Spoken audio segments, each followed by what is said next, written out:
Et ce, alors même que les statistiques montrent une baisse de la criminalité dans la capitale, Antoine Mariotti. Oui, alors on a Donald Trump qui nous parle de gangs violents dans Washington, qui serait une zone de non-droit presque. Il y a quelques années, Washington a été une ville très touchée par la criminalité, il faut s'en rappeler, avec un problème important, notamment autour de la drogue, du crack d'ailleurs, c'était dans les années 90. Jusqu'à son maire, Marion Berry, qui avait été pris en flagrant délit de prise de crack dans un hôtel. Tout à fait. Et en 1991, vous aviez tout de même 480 morts dans l'année. Donc en effet, il y avait un problème. Sauf que depuis, la criminalité, elle a très fortement baissé, notamment dans les années 2000, il y a eu un pic au moment du Covid-19 en 2023 où là c'est remonté, il n'y avait pas eu de chiffre aussi important depuis 20 ans, on est monté à 274 décès. Donald Trump, dans sa conférence de presse, dit à tort d'ailleurs que c'était l'année la pire de toute l'histoire de Washington en termes de criminalité, c'était il y a seulement 2 ans. C'est faux parce que c'était, comme je viens de vous le dire, 274 décès, donc 43% de moins qu'en 1991. Et ça continue de baisser, puisque cette année, le ministère de la Justice, le département de la Justice, pour utiliser les termes corrects aux États-Unis, dit qu'il y a eu une baisse de 32% de la criminalité entre 2024 et 2023. Donc ça a baissé, que dès cette année, sur les 7 premiers mois de l'année 2025, il y a encore 26% de baisse sur la criminalité violente et 7% sur la criminalité globale. Donc on voit bien qu'il y a quand même une baisse très importante. On n'est pas du tout dans une des 10 villes les plus violentes aux États-Unis quand on parle de Washington aujourd'hui, contrairement à il y a un certain nombre d'années ou même en 2023. Ça n'a pas complètement disparu, mais dans quelle grande ville ça a disparu, il faudra quand même nous l'expliquer, mais ça a considérablement baissé. Du coup, la maire démocrate de Washington, Muriel Bowser, qui réfute toutes ces affirmations et ces accusations de la Maison-Blanche et de son locataire Donald Trump, et qui assure que la capitale fédérale ne connaît absolument pas de flambée de la criminalité, et les chiffres, on vient de le voir, le prouvent. Alors, il faut dire, et vous venez de le rappeler, que la maire est démocrate, tout comme d'ailleurs le gouverneur de la Californie, autre État dans lequel Donald Trump avait envoyé la garde nationale, et lui aussi démocrate, la maire de Los Angeles tout autant d'ailleurs. Oui, c'est pas un hasard. Et d'ailleurs, pour bien comprendre, il faut comprendre un petit peu l'efficacité.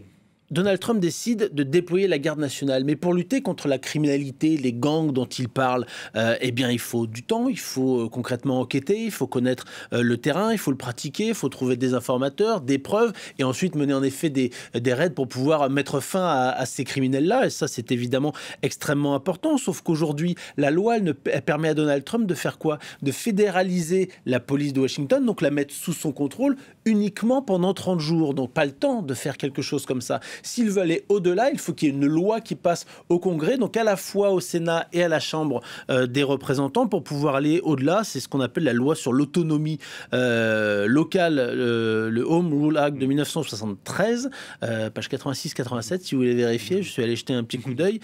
Et là, il déploie 800 militaires de la garde nationale, mais il faut bien comprendre que c'est quoi cette garde nationale? Ce sont des militaires réservistes qui ont un emploi civil dans la vie. Ce ne sont pas du tout des militaires à temps plein. Ils sont formés pour faire face à des catastrophes naturelles, des évacuations, des distributions d'aide humanitaire, des nettoyages de débris. Pendant la crise de Covid, on a aussi fait appel aux États-Unis à cette garde nationale pour une aide logistique, pour installer des hôpitaux de campagne, par exemple, transporter du matériel médical. Alors, il peut arriver ponctuellement qu'ils soient déployés à l'étranger, en Irak et en Afghanistan, où il y a eu, on se rappelle, des centaines et des centaines de milliers, même des millions, au final, quand on cumule tout, de soldats américains qui sont allés. Ça a été un complément important. C'est parfois mobilisé. Vous évoquiez la Californie à l'instant pour les troubles à l'ordre public ou des manifestations, mais il est important de noter que la garde nationale, elle dépend du gouverneur d'un État. Donc concrètement en Californie, du gouverneur démocrate, Gavin Newsom, et du coup il y a aujourd'hui un procès qui doit dire si oui ou non Donald Trump a